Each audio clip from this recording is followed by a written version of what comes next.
Article 260 देख लेते हैं। देखिए हम पढ़ रहे हैं राज्य का विधानमंडल, ठीक है, संविधान का भाग 6 पढ़ रहे हैं। राज्य के विधानमंडल में 2 सदन आते हैं, विधानसभा, विधान परिषद। विधान परिषद प्रत्येक राज्य में नहीं होती है, ठीक है।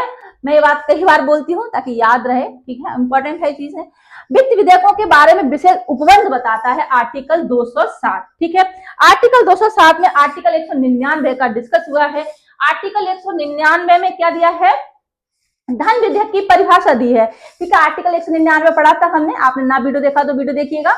वित्त विधेयक की परिभाषा, धन विधेयक किसको बोलते हैं वो हमने पढ़ा था। अगर किसी विधेयक, किसी बिल में धन की बात हो रही है, पैसा निकालने की बात हो रही है, संचित निधि से व्यय की बात हो रही है, अगर किसी बिल में टैक्स की बात हो रही है, ठीक है, और टैक्स की बात हो गई और उससे पैसा निकालना है संचित निधि पर, मतलब लोन रीपेमेंट वगैरह सब हो गया, ठीक है, और भारत की संचित निधि से, मतलब राज्य की संचित निधि से पैसा निकालने की अगर बात हो गई तो वो विधेयक धन विधेयक हो गया, ठीक है।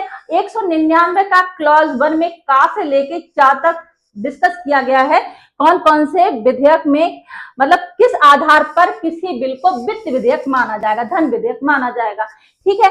तो इसमें क्या दिया है, देखिए अनुच्छेद 199 के खंड 1 के उपबंध का से लेके चा में विनिर्दिष्ट जो विषय दिए गए हैं, उपबंध करने वाला अगर कोई विधेयक है या संशोधन है तो वो राज्यपाल की बिना सिफारिश के, ठीक है, बिना सिफारिश, मतलब उसकी बिना राज्यपाल की सिफारिश से ही, ठीक है, उनकी राज्यपाल की सिफारिश से ही प्रस्तावित या प्रस्तावित किया जाएगा।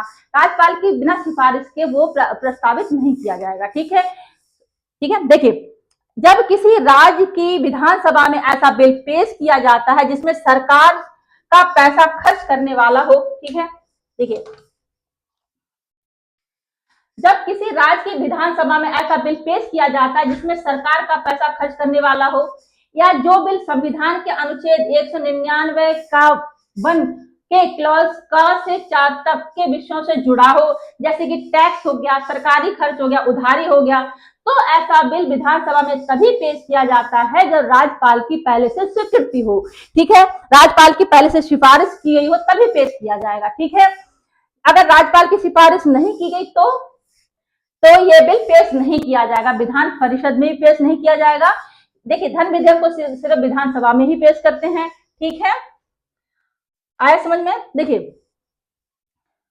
मान लेते हैं, एक उदाहरण है यहाँ पे, माना कोई विधायक है ऐसा बिल लाना चाहता है जो हर किसान को 5,000 रुपए की सहायता दी जाए, ऐसा बिल है जो कि हर किसान को 5,000 रुपए की सहायता दी जाए, ऐसा बिल है, तो यह बिल सरकार के पैसे से जुड़ा है, मतलब वित्त विधेयक है, राज्यपाल की बिना मंजूरी के विधानसभा में पेश नहीं किया जा सकता।